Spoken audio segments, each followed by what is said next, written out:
Hello, everybody. Welcome back to this podcast episode. And today's a special day, an exciting day, where Lauren is going to share about her brain retraining journey.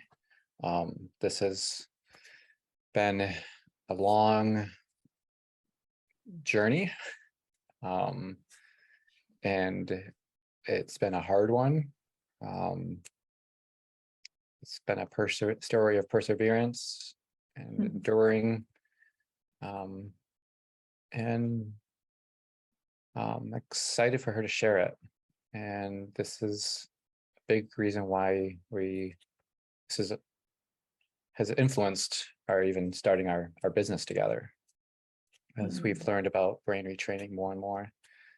And so today, Lauren's going to be talking the majority of the time, and I'm just going to be kind of here with her, maybe adding a little bit here or there, but it's going to be mostly her sharing her story, which is a great story. So Lauren, I'm excited for you to share this. I don't know, share this publicly. I don't know, it's the first time or so completely, but maybe. Yeah, I've been so hesitant to try and encapsulate the story and produce it for others to see because it feels so much bigger. It feels like that's not possible because of how layered and twisty, turny, and like a big ball of yarn it is. But we've had some people in our audience ask for more details about my story. And I am definitely willing to share it. So today will be a lot of details of that, of my physical, emotional health journey and healing, intermixed with kind of some of our story, snapshots of our story along the way. And it's impossible to know which parts matter. So I just figure saying something is better than not sharing it at this point. So I've been working on just pulling together this story and trying to have like a narrative that makes sense. And I'm excited to share it. I decided I wanted to give more of a real life human story, not just the medical side of medication, supplements, diagnoses, all of that. I know that interests some people, but I think more likely there's more people who'd be interested in the story part of it. And so I'm going to share the story with some of the health details in it, but not a lot, because that may bore a lot of people that aren't interested or part of the medical / health field. So that's my plan. And I'm glad you're here with me, providing moral support. And yeah, just like symbolic to the whole journey. You've been my number one fan, my rock, my encourager, my griever, my fellow mourner, and just such a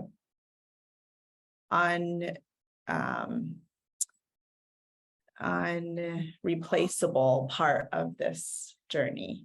And so it's only fitting that you're here with me as I share it. So I'm going to just jump in. Thanks, babe. So this is a story that where numbers reveal a lot. And just to start off, I will share that before I started brain retraining last April 2021, I was up to around 70 symptoms and down to about 10 foods. And those two numbers tell a lot of my functionality and what my life looked like. I have also had autoimmune disease since I was 5. So I've had them for 30 years, and my health has continued to get progressively worse. So as a kiddo, I developed this autoimmune disease at 5, and then I went on to have relatively normal health by way of how I felt, so symptoms.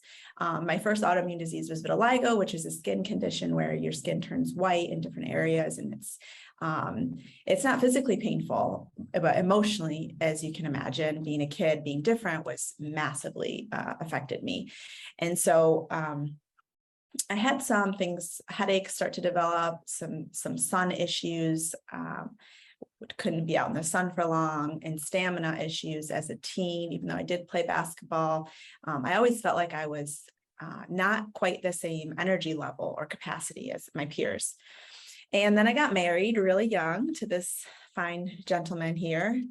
I was 19, and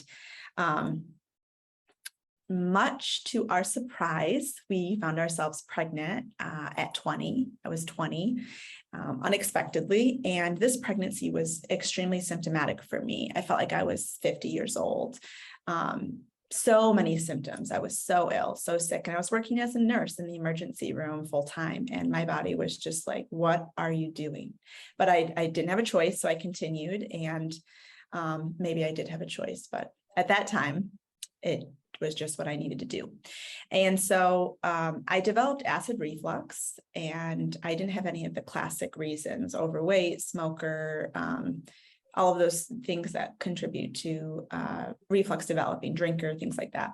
So I went and got scoped right after I had my baby. I went and got endoscope, and the doc, I remember him saying, like, this is just what you have. You need to take PPIs for the rest of your life. There's no other options. And I was just asking, I knew very little then, but I was thinking, I have to take these prescription medications forever. And that was the only answer I got. So I ended up going to a doctor to say I was noticing lots of symptoms begin in my body, and I didn't know what was what. And as a mainstream medical nurse, that was the field I was in, I went to a doctor and I said, he's like, okay, you can give me 3 symptoms. I give people 3 options. I'm not going to talk about all their problems, but if you give me 3, I'll tell you what we can do for those. So I gave him the top 3 at the time. He gave me some meds, and I moved on without much help. I got pregnant again with my second child.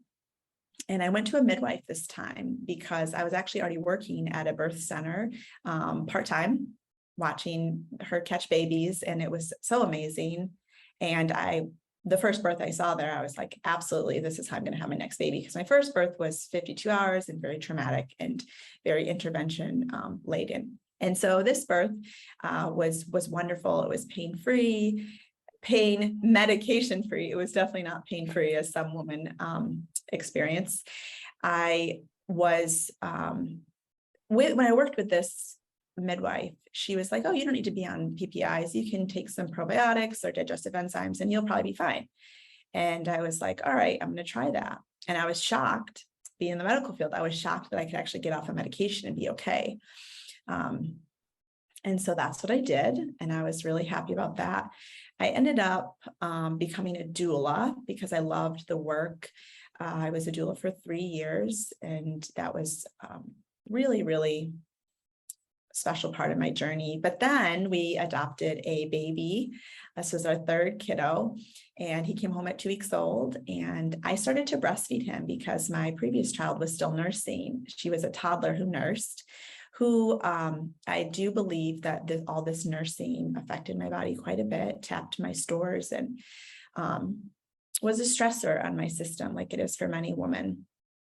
So I had this little baby boy, and I nursed him for 5 months. Luke and I were crazy trying to make this work. We had breast milk donations from like 15 people that we would give him through a little tube as he nursed on me. And he was drinking about 50% my milk, 50% other people's milk, and homemade formula that we were making daily, fresh. I was an intense person. I was a go-getter, and I wanted to give him the very best, like my other 2 kiddos got. And so we did that for 5 months, and my health was definitely deteriorating. When he was around 10 months old, Luke and I decided to do the GAPS diet, which was the most extreme thing we had done ever before at that point dietarily. And so we jumped into the GAPS diet, and we were eating broth, drinking broth, and really had a very restricted diet for a while. And then it would look more like paleo. It's just a very grain-free and sugar-free and dairy-free. But actually Luke did really well on that. I was not, my gut issues, which is why I went into the diet. I looked like I was like 6 months pregnant whenever I ate. So this is like a lot of the reasons that drove me to the diet. My gut issues didn't get better until I found out about SIBO, a condition that a lot of people have, small intestinal bacterial overgrowth. And I began treating that with herbal antibiotics. I saw a lot of relief, and I was thrilled about that. So we did GAPS for about a year, and that was a crazy time for us. We moved to New York. So Luke finished up his grad degree, and we moved back to New York, and we had a really hard situation with an organization where there was some spiritual abuse and mishandling. And about 3 months after that, I was like very non-functional. It hurt to move, it hurt to breathe. Taking a shower felt like running a marathon. I was so sick. And in the field that I was familiar with, I was starting to get more into functional medicine. I realized it would have been classified as adrenal fatigue. Some other fields would have called it burnout. But basically my body was completely shutting down, and I was feeling awful. I was riddled with anxiety, and I had so many symptoms. Life felt truly unbearable. So I started to address adrenal fatigue from that perspective with supplements and herbs and a lot of rest. And I really believe that was very, very important for me to bounce back. I bounced back about 50%, I would say, in about a year's time. And I kept going to the doctors. I had so many labs done trying to figure out what was going on, but nothing significant was off, just a few deficiencies. Eventually, later on, I found out I had Lyme disease, and my son actually had it as well. I treated myself with some very intense protocols, and I did that for several months. And I actually didn't experience any improvement from that. So then this story is just, yeah, I hope you're breathing okay, because it's just a wild ride. Around this time, we decided that we wanted to adopt again, and we wanted to adopt a child from the foster care system that was adoptable, that was, ready to adopt, not traditional foster route, because we knew we were going to Thailand. We knew we were moving to Thailand in a few years. And so we ended up adopting a 12-year-old. And prior to that, we had fought, primarily me, because Luke was working full-time. I had fought like crazy for 2 years, 3 different agencies to try and bring her home, to try and make that happen. So she came home, and then about a year and a half later, when she came home, I went into full-blown advocacy mode, trying to figure out how to help her, how to support her, what she needed, what she didn't need. And I was consumed by that process and by the work that was before me. And I put my whole heart and soul into it, and body. So we moved to Thailand a year and a half later. And soon after that, I was diagnosed with autoimmune thyroid disease, another autoimmune disease for me. I began some medications. I saw some relief, which was, I was really thankful for. But I was not doing very well in Thailand. I was getting parasites regularly. My body, my flora could not adjust to the different flora here. And I was just kind of managing at a high level all of the things my body was doing and the symptoms that were cropping up. I remember we did Thai language for about, how long was it? A year and a half? About 15 months, 16 months. Yeah. I remember we would do in the afternoons, and afternoons were my absolute worst. I would crash so hardcore, and I would like fall asleep in these Thai lessons, and I would try to keep my head up, and I would just keep falling asleep. And I felt a lot of fatigue and exhaustion, and my body was really, really not coping well. Fast forward a few years, we went back to the States in 2020 during COVID, but COVID had just started, so we didn't know what was going to happen. We went back to take our oldest to a life skills program. We got stuck there. We thought it was just going to be a few weeks. It ended up being a year. And during this time, there were massive relational traumas that we experienced. And although I was doing everything by way of self-care, best protocols, resting, eating, napping, being in nature, doing all of these things that I knew helped people feel well, I felt awful, and my body was really, truly deteriorating. So I was in the process during this time of doing this dental treatment, this program that was about $5,000 for my TMJ and my headaches. And I was driving 2.5 hours every week to go to this place to do this. And I was just hoping it would help me feel better.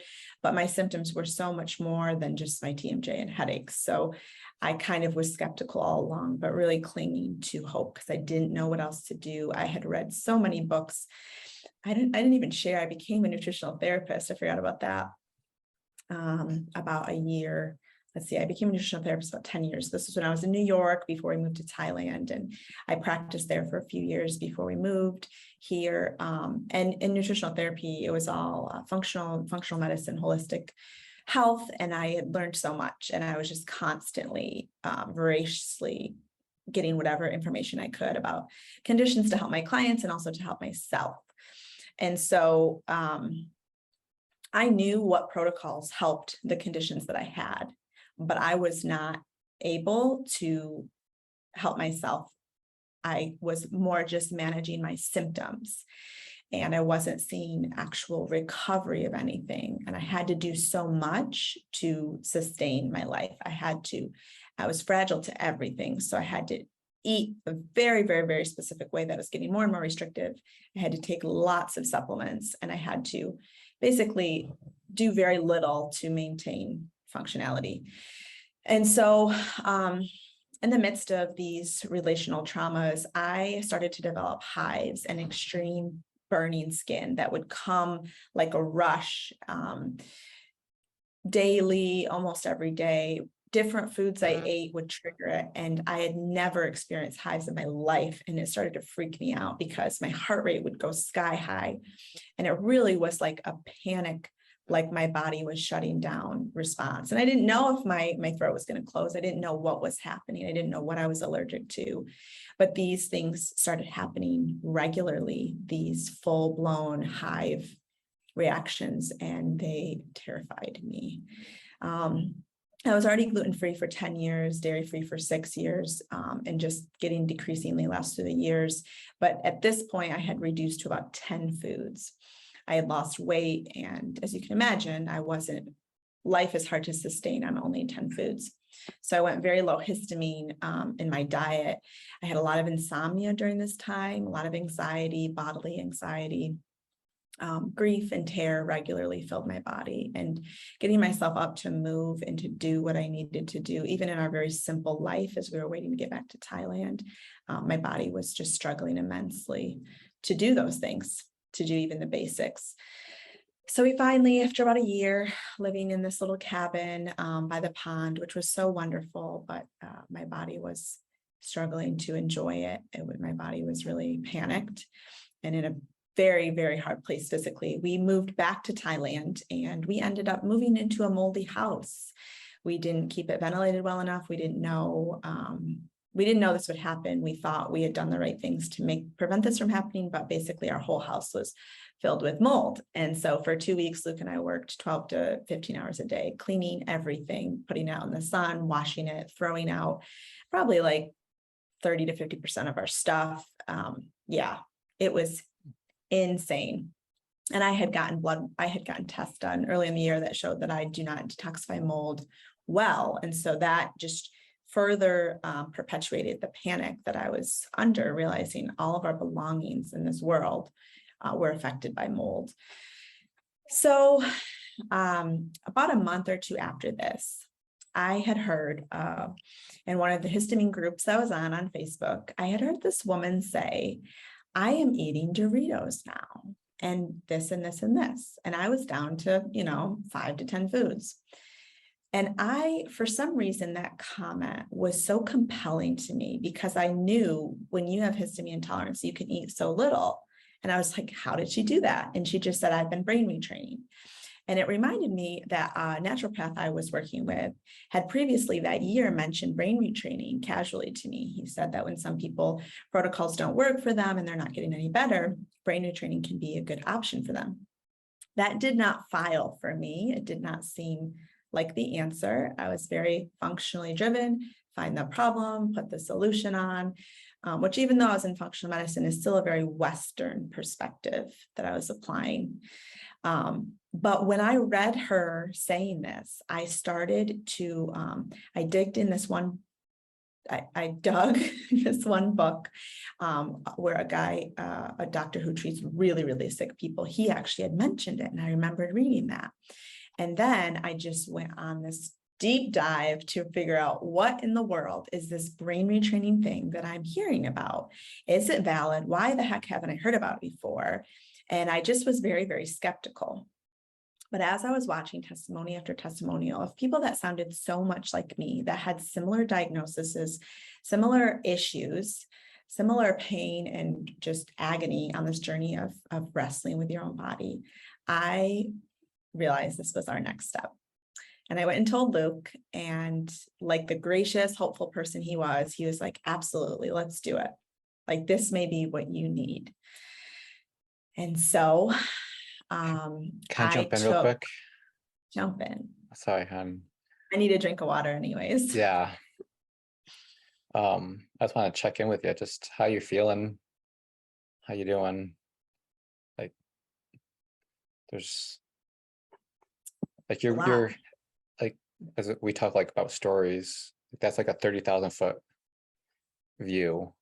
And I just know those 15 years, 30 years, there's so much weight that you're experiencing through that time, and so much hope and discouragement, excitement, discouragement, fear, getting a new diagnosis and getting, what does this mean for me now? Yeah. I remember me being afraid of like my wife's 30 years old. She's going to die. Like, I'm not going to have my wife for much. Like, I don't think I'm going to grow old with her if this continues this way. Yeah. And so just being very scared as your husband, but also just seeing all that you did. Again, like everything, you tried everything. Be a good mom, a good wife, a good friend, and take care of yourself. So like, how are you feeling just replaying that? Yeah. There is so much suffering that's wrapped up in a story like this. And if you suffer from chronic illness or live with someone who does, you know that firsthand, that it is, you try to write these snapshots to try and capture it, but you cannot capture what it's like to live in a body that doesn't really work. And that's what it feels like. It feels like everyone else gets bodies that work, but mine's somehow deficient. It's defective. Can I take it back and get a refund? I want a body that works, please. And so, yeah, it's very sobering looking back at my story, and it's hard. It's really hard to do, but it's also really, really good to do. So I think I feel some ambivalence. I feel different, seemingly conflicting emotions about it all. Just before we go into the brain training, I just wanted to check in with you and just like, just, again, hearing it, I'm just so proud of you, like how hard you tried and worked. Like now understanding that a lot of that was like sympathetic energy, but you just worked so hard to Yeah. care for yourself and find answers. Mhm. I mean, and there was days where you had migraines and I didn't even know it. There's days where you had headaches all day and I didn't know it. There was days where you were sore everywhere. I didn't know it. Like, just the struggle and the symptoms that you were experiencing constantly. Just just remembering those, just remembering all that you've gone through. Just proud of you and Mhm. thankful for Mhm. we're moving in a different direction. Yeah. Just the grief Yeah. of like losing your 20s, like you Mhm. said that, like you didn't get to enjoy being a young mom because you're Mhm. always feeling so bad, but you were still an amazing mom. But you were just, yeah, just want to validate and just your story. I don't want to go down a funny trail, but just validating and giving the grief and the story the attention that it deserves Yeah. as we keep going. But Yeah. I think so many people, I found so many people with chronic illness, and this is true for myself, carry a lot of shame. And it's so bizarre that there's so much shame because it's literally out of your control. You didn't do it, you didn't choose it, you don't want it. mhm, And yet the shame of being quote broken mhm, is so pervasive in our stories yeah, and is so oppressive.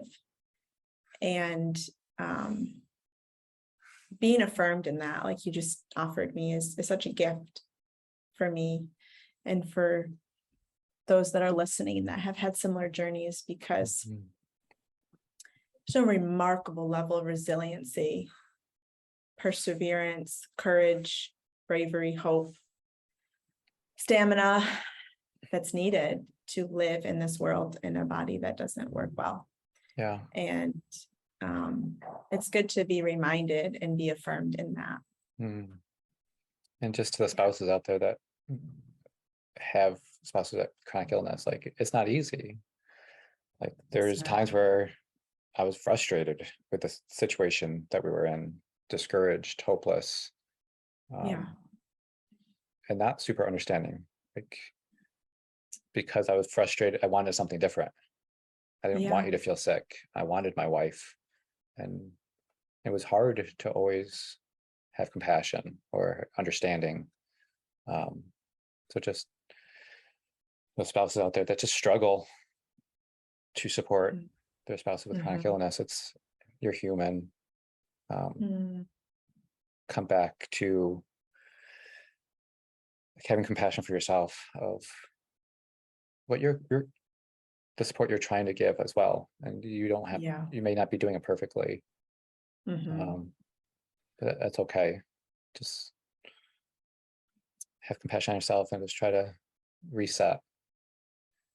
It's We really have cool. a podcast on that, chronic illness in marriage. I don't know what number it is, but that's in our first season. And actually we did that Yeah, prior to brain retraining. So it's it's true. really, we should go back and listen to it and see, because our perspective, I mean, everything has changed so much.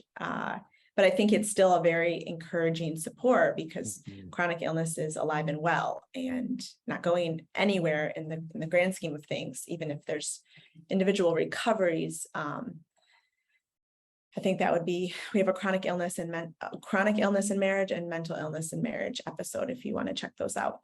So yeah, just receiving that affirmation for you if you have found yourself to have chronic pain or illness, if that's your story, and also to your significant others and family members who love you fiercely and who feel things it's like watching someone in labor. No, you're not in labor too, but if you love them deeply, you feel the angst and the pain with them. It's the same thing when someone has chronic illness. You enter into that with them, and it is a personal pain for you as well. And that's really, really hard to navigate together, especially as a couple. Yeah. So Trying to find the episode, and yeah, it's earlier on in season 1. Yeah. Okay, so I'm going to jump in the brain retraining program. I actually heard about brain retraining first, and then heard there was a couple different programs to do this modality, this very intentional rewiring process. And I chose DNRS, Dynamic Neural Retraining System. I have no association with them. I've just done their program and really appreciated it and really enjoyed it. And so I want to give you a quick, I think we'll do another episode where we really get into the nuts and bolts of brain retraining and help people understand it and kind of do an educational episode on that. But for quick curiosity of the program that I did, there's 5 main principles that the program is centered on. And it's this idea of realizing that your illness is a result of what they consider limbic impairment, which is essentially a very dysregulated nervous system.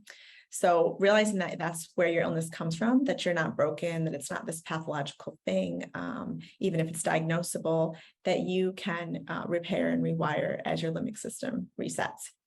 So that's pillar number 1, learning to redirect your thoughts, which they call POPs, pathways of the past, learning how to recognize those and to redirect those. Elevating your mood, getting a lot of dose chemistry, dopamine, oxytocin, serotonin, endorphins, learning how to get those access to those neurotransmitters for your body's healing. Incremental training. So this is a way to kind of like exposure therapy where you're incrementally reintroducing things that your body has had reactions to get to a place where you can tolerate them without reactions. And then doing the 1 hour, they recommend doing the 1 hour of brain retraining rounds. They call them daily, which is a practice. So these are their 5 things. And this is what I jumped headfirst into. I took the week to do their training. It was like 4 days online.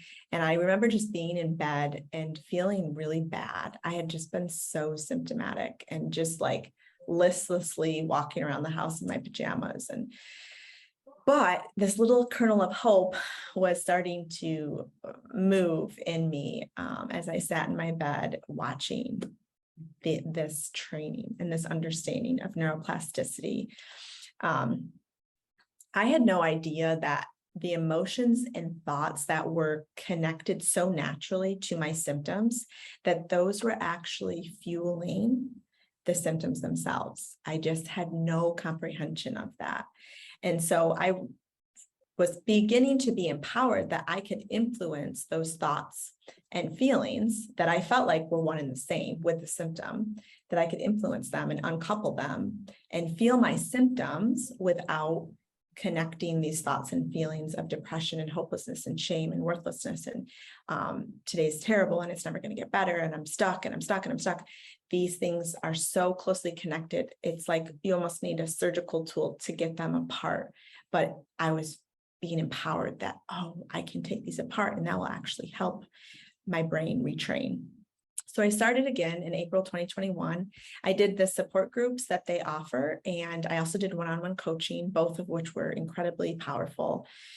So within a week's time, I began, do you remember the first symptom shift we noticed, Luke? Yeah, your sleep. Yep. So share that. So nighttime, like the nighttime, you'd usually be pretty tired around dinner time, ready for bed. It's very, and usually headache, so very tired. So we go to bed maybe 9:30, 10 o'clock. I mean, early on in our marriage, when you could, like kids were younger, you would sleep 9, 10 o'clock. And then you'd be ready for a nap around 1 or 2. So in Thailand, you would probably get up around 8 or 9 to help out getting the kids to school and everything. But you would crash after lunch, probably 1 or 2 and sleep for about 2 hours, and wake up and be good for a couple hours, but ready for bed again. And so Yeah. that was every day. Yeah. You needed about 12 hours of sleep and needed about a 2-hour nap. Yeah. And about a Which weekend. is what is considered chronic fatigue syndrome. That's a pattern of chronic fatigue syndrome. Yeah. But And yes, and a then about a weekend, week into this training, you're like, I'm like getting up for work at like 6:30, 7 o'clock, and you started waking up with me. I'm like, this is strange. what is she doing? What are you doing awake? She's like, I don't know. I just woke up and I feel good. Oh, that's interesting. And it's like, wait, I didn't take a nap the last 2 days. Wait, what? And we started noticing like you weren't chronically fatigued. You were good with like 8 hours of sleep. Yeah. Like maybe once or twice a week, you would take like a 30-minute to an hour nap, but like Yeah. you weren't passing out exhausted for 2 hours kind of Yeah. nap. It's Yeah. like, no, I feel like I have a quiet afternoon. I'm feeling kind of tired. I'm gonna take a little nap. Like with a Yeah. choice of Yeah. It was so different. it was self-care. And like, I don't know, maybe a week into it, we just noticed like this is becoming like a pattern. Like you're up with me in the morning. What's going on here? It's nice to have you in the morning, don't get me wrong, but this is It different. was so weird to wake up without being woken up. Yeah. Like that was such a bizarre thing to me because you have woken me up our entire marriage. Yep. I have not. I mean, when I would work 7 a.m. to 7 p.m., I'd have to set my alarm for like 5:30 and I'd have to wake up with the alarm. But besides that, I would sleep in. Sleeping in was the biggest priority to me in my life. Yeah. And if it was at all possible for you to do the morning routine and me to sleep in, I would. Yep. And I never woke up on my own. The feeling of like being in bed and like having your senses and your eyes and everything starting to arouse and just looking around and realizing, oh, I'm awake, but no one's here. Like, Lauren, time to get up. It's It was 9:30, babe. it was Kind of get up. so bizarre to me. But that was the first shift we noticed. And Mhm. this is the crazy thing about retraining your brain. You don't know what is going to shift first. You don't know the process. You don't know the timeline. You just go for it. I had no idea that realization was going to calm the realization that I wasn't broken and that I could stop fighting was going to calm my nervous system enough that in a week's time, my energy completely recalibrated and shifted. Yeah. I didn't know, I had no idea, but that's what happened. And it was really crazy to see so up close. And so I'm going to continue on with the journey. Within 3 months' time, all of my major symptoms had significantly responded to the process, significantly reduced. It's like a chart where some are higher, some are lower. There's no predictable manner that this happens, but you see this progress. And so by 3 months, I had seen significant progress, enough so that the hope was fueling more hope, because things were changing so much. I went rock climbing, which was new and scary. And I just felt so empowered as I was symbolically climbing this mountain, that I was healing and that I could heal. We began to do more adventures and activities. Real quick, that mountain climbing, like you breeze past it, but like again, like the physical energy that you expressed that day, like was more like so much. Like you weren't crashing in the cave on the mountain. Yeah. And you even that night, you went to bed at like a normal time. Mhm. Like you weren't crashing on the couch after dinner. Yeah. Like I didn't have the hangover headache, which I usually would get from exerting myself at all. Yeah. But honestly, the emotional part of it was even bigger to me because I realized how much fear I had said no to so much because I was under this perception that my body was so broken and so incapable. And so I just had limited my world so much out of this driving fear, and seeing myself go up the mountain was just like, oh, I'm empowered and I'm not I'm not power, I'm not, Powerless. yeah, I'm not powerless and incapable. And so, And it yeah, it wasn't was like a a really, hike. We weren't like hiking up a mountain. Like you were climbing up the side of a mountain, like with ropes. yeah. And I just He's remember, so proud of me. I am. And I just remember the kids even like, oh my gosh, mom's Yeah, gonna do it too. Because yeah, they were shocked. they were like so used to like, oh, mom can't enjoy this. Mom's too Yeah. tired. Mom hurts. Mom has a headache. And so it was almost like assumed that mom wasn't going to climb. Oh, it was always assumed, yeah, Yeah. that mom, which was such a big, wrapped up in so much mom guilt for me that Yeah. I wasn't able to be this mom that was be playful and engaging with my kids with adventure and But seeing the wonder. excitement and the pride that are on our kids' faces when they're like, oh wait, like you're putting on the ropes and everything, like, oh, mom's climbing. And to see you go up that mountain, it was like a huge family celebration that you It could really was. enjoy an event as a Yeah, family. It was yeah, it was huge. incredibly symbolic for Yes, our journey. symbolic for sure. So during this time, my fatigue, my persistent brain fog, pain, inflammation, all of these big symptoms were reducing. And my fear and anxiety was reducing, which is so bizarre to say that I actually didn't know I had fear or anxiety. So some people who have anxiety conditions are very aware of the anxiety. I was not aware. I was kind of disconnected from my body, and it was so deep. It was so hidden under all of these coping strategies and techniques of fight, flight, fawn. Like my sympathetic energy was hiding the fear that I felt beneath. And I remember so distinctly a couple weeks into this process, I was watching out of our bedroom window. We have this beautiful like forest area that our neighbors have in their yard that's so tropical and just stunning, high trees and flowering plants. And I just remember very clearly hearing and feeling, you don't have to be afraid anymore.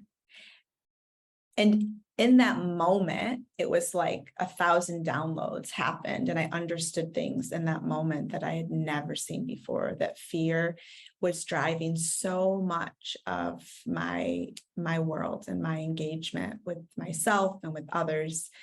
And as that really, really reduced, my openness just unfurled. Like life became open to me again. And I remember doing visualizations as part of the program, and I remember feeling like a flower. If you're not used to visualizations and using your imagination, this might sound weird, but for me, it was like I pictured myself as this very closed up flower, like the bud is tightly closed. And this process, as I was in the midst of this transformation, it was like the flower petals were unfurling slowly and opening, and I was able to receive all the elements around me, the soft breeze and the rain and the sun. I was able to receive the beauty and goodness around me because I was no longer closed off to it. And I realized being closed off is a response when the elements are not safe and the flower doesn't feel like it can be open. And so as I was opening, goodness and beauty began penetrating me. And I realized for the first time consciously that I didn't believe beauty and goodness were for me. I thought they were in the world and for other people.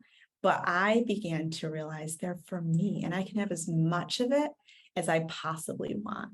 It's for me. And this was so, so, so powerful. This is something that's been interesting that I've realized, like people with chronic illness are very aware of their bodies. They notice every sensation, but it's a surface level awareness.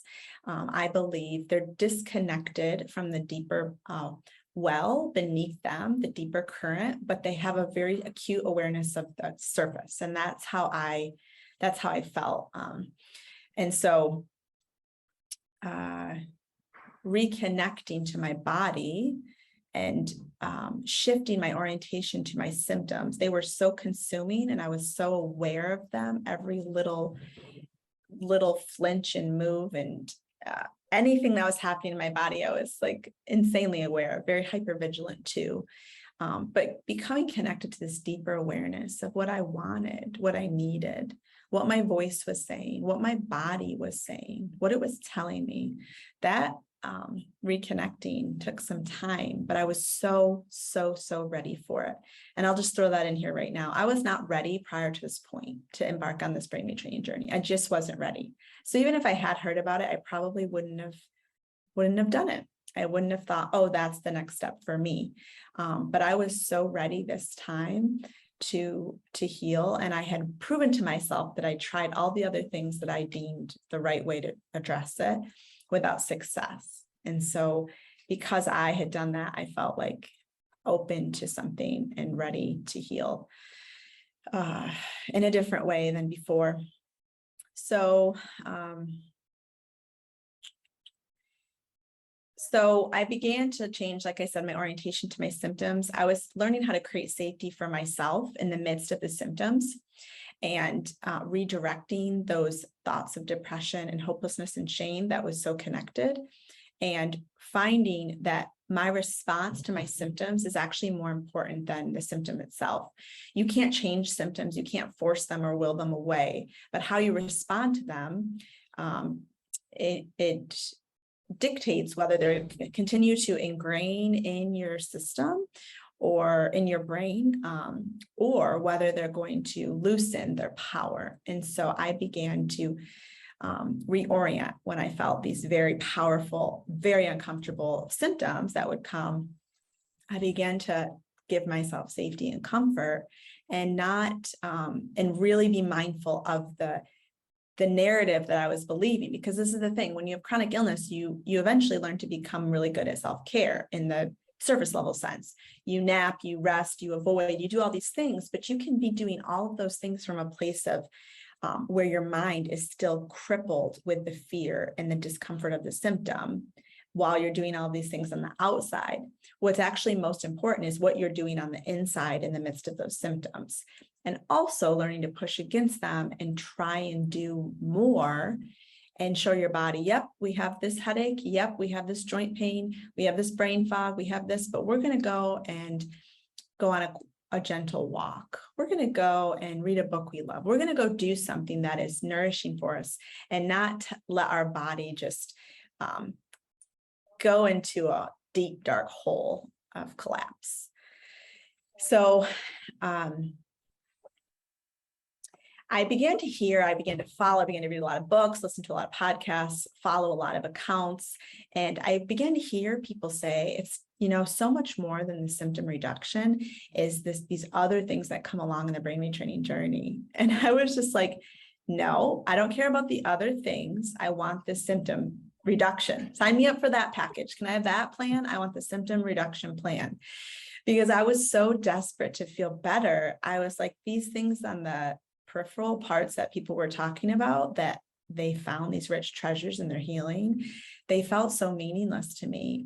And maybe that's like Maslow's hierarchy of needs, that I needed something. I felt like I needed to feel good first before I could have any of those extra things. But they're woven together, and you can have these life-changing insights and revelations and transformations while you heal. It doesn't have to happen after. You don't have to feel good 100% of the time to start receiving goodness and beauty in your life and start opening up to a whole new world. So some of the things that I was finding, these treasures I was finding, beyond just feeling good, I was feeling that goodness and beauty, realizing it was for me. I was realizing how drawn I was to the hard and heavy aspects of life. I had been since I was a teen, and how my brain was wired to seek out that particular cocktail of neurotransmitters that made me feel a certain way, because the brain wants what is usual, what is familiar. And so I realized those hard and heavy things, while they're a real part of the world, they didn't need to consume all my thoughts and all my days, and that I could seek lightness and joy and peace and beauty. And so I began to recalibrate how I did that, which is a big part of rewiring the brain to tell it what it needs to crave, what it needs to feel good, and that it's not just the hard, heavy things. The things that need redemption was all I ever was drawn towards. realizing I had the power to shift this, realizing that I had lived in sympathetic energy forever, for as long as I can remember, and that I could have access to safe and social, that nervous system state of regulation and ease and hope and possibility, that I could be there too. I didn't just have to stay in the fix all the things, troubleshoot all the problems, solve the world's ache. I could be in another space. And that was such an invitation for me. And it was so unexpected. I didn't think I was allowed into that space. So my symptoms continued to ebb and flow as I retrained for that year, with consistent improvement overall. There's so many customized approaches to brain training, as many customized approaches as there are people. And that's what I kept finding. Like, everyone found their own way of working with their body on their healing journey. So I began to incorporate more somatic body work, as I felt so like it was so important for me to get into my body and to be in my body, since I had been disconnected for so long. And I really tapped into regulation and the polyvagal theory, and learning the language of my nervous system and which state I was in and what I needed and how to support myself and how to offer that compassion to help create the safety I wanted and let the shame dissipate. So I incorporated these principles, as well as grief work. A lot of brain retraining doesn't know what to do with grief, because it tends to be very potent for the nervous system. It tends to really shut the nervous system down. And so they just kind of avoid grief. But we have found that grief has been such a big part of our healing. And so learning how to grieve and stay close to my window of tolerance, and when I get out of my window of tolerance, to find my way back to safety and to comfort. So I incorporated a lot of those things into the process and just continued to heal. So one year, Luke and I went out to dinner, and he gave me this commissioned piece of art. I was going to bring it. I forgot to bring it. That he had our daughter paint, and it's a symbol. It's a Celtic symbol, right? Yeah. Of new beginning. And he had her paint it with these flourishing vines all around this symbol, to symbolize my journey of this new leaf that I turned over as a 34-year-old, and having a completely different orientation to the world and my body, and have experienced so much healing. And we celebrated, and I ate homemade pasta full of gluten. It was my first time of eating a serving of gluten that year. And it had been 10 years. And prior to that, when I was eating gluten, I was vomiting. So this was the last thing I reintroduced. This was the last food. I had done all the other ones up until then, but I was a little nervous about this, and I did really well. And it was really delicious. And I was so happy, because I'm Italian and I love pasta. So that night was just a beautiful night of celebration. How did that night feel for you? Oh, it was so exciting. Yeah, just accumulation of all those years of hopes and dreams, and also that year of hopes and dreams, and just seeing you progressing and adding just foods of like starting to eat eggs again, starting to eat cheese again, starting to eat like foods with high histamines again, eating a little bit of chocolate, and A lot of chocolate. Yeah, you start out with a little, but yeah. And just then to eat pasta with you for the first time in 10 years, it was just very symbolic.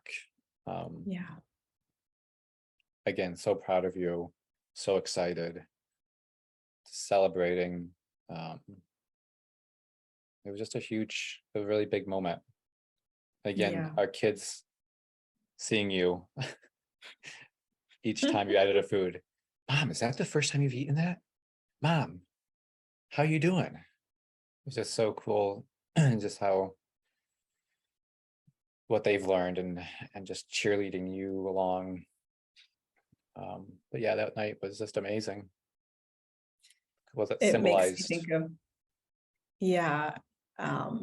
those moments with our kids and what it meant to them, and they've seen such a profound change in me that now they'll say like, oh, that person needs brain retraining, even if it's something totally not applicable. Yeah. They're just sure that brain retraining will save the world. And it's really sweet because it's just their childlike, black and whiteness of mom was this mom. She was so sick. She was always sleeping. She couldn't eat the meals we ate. Everything was around that, to now, oh, mom is a completely different person. And in their minds, it's just this very straightforward, easy solution. And I think it's so precious that they understand the brain can change and that people can heal, because we do want them to believe that. That's something we believe even more deeply now than we ever have. And so the last several months, that was just in April, that 4 months ago, that I had that gluten. I've been eating gluten ever since. I've been eating what I want, and it's so delicious to just eat and enjoy food. And the pendulum has swung, and so I know I'll swing back. Like, I won't eat candy every day. I'm enjoying food and the novelty of it so much right now, and trying to find what balance looks like now on this side, where I actually can eat things and my terrible symptoms aren't what's stopping me, but wanting to just have balance and a healthy diet. So I'll find it. I'm not too stressed about that. You ate your Doritos. I have been eating Doritos. If only she knew that comment. So in that comment, like I always want to let people know about this, because I'm like, could I be that person for them to start them on their journey? And I don't want to push people when they're not ready or they're not interested. But that woman, that comment, who would have thought that would have changed my life, the trajectory of my life so profoundly? So what does it look like for the past several months for me as I've continued? I don't do the traditional process that I was doing with DNRS any longer. I have my own lifestyle of brain retraining and of living a healing, nurturing lifestyle for my body. So there were two very clear times for me when I was in the middle of a visualization, and I realized something very, very specific and profound that I needed to do. And they are both surrounding boundaries. And those steps that I've taken in those areas have continued to give my body more safety, a sense of safety. And safety is what allows the nervous system to recalibrate and to no longer be in that state of survival. And so any steps that you can take to create safety for yourself, and this is an emotional, relational safety, primarily in the modern world. It's not physical safety usually, but sometimes. Those steps are huge, and the nervous system sees you. The brain knows what you're doing. It knows that you are taking care of it and that you are capable and empowered to protect it and to care for it like an adult can. And that empowerment allows continued healing. And I have seen continued healing and freedom, amazing, amazing amounts of freedom, as I have made those choices and listened to my body in those moments of very clear steps that I needed to take.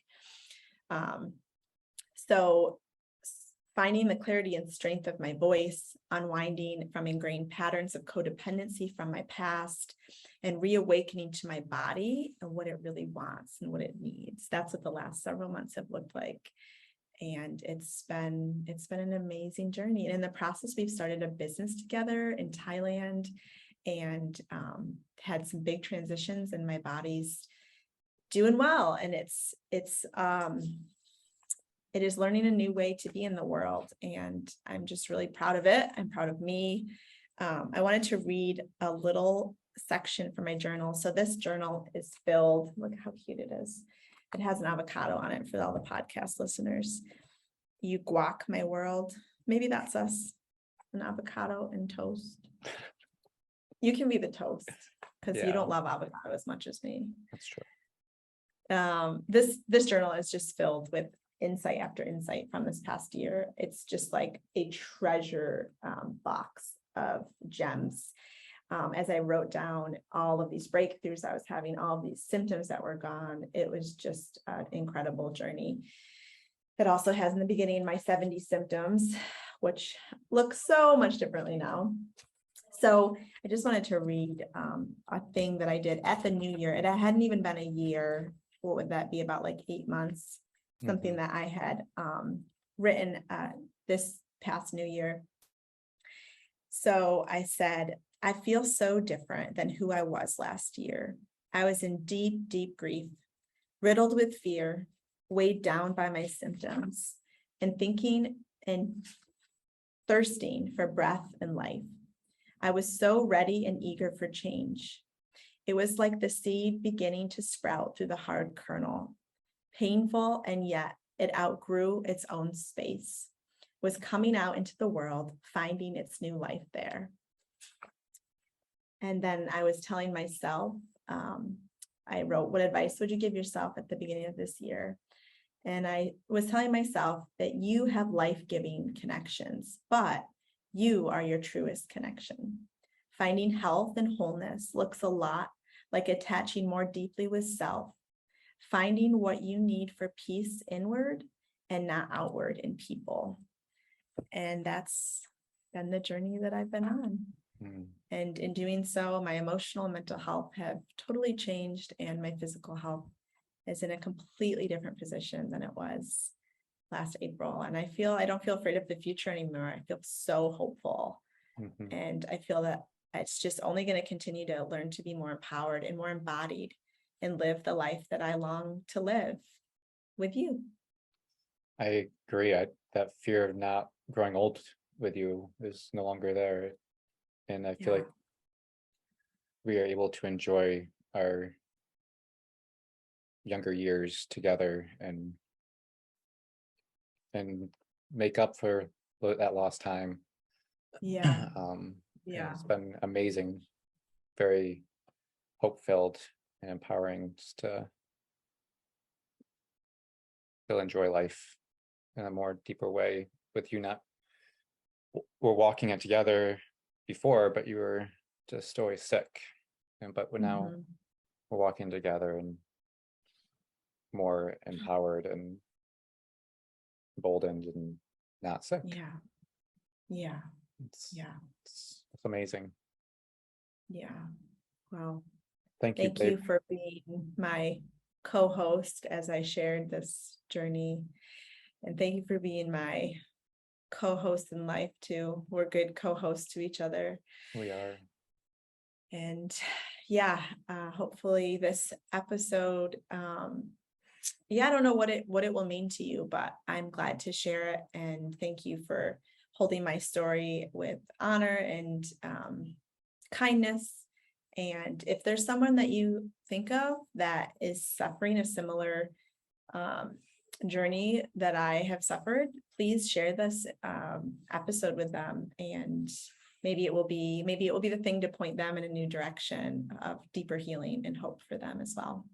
Yes, thanks, babe, for sharing your story and being vulnerable, and just offering that as an invitation to people, and just being willing to be your story being used to the people that need to hear it. Thank you, listeners, for being here. And this is another episode of Built to Flourish, and we'll see you next episode.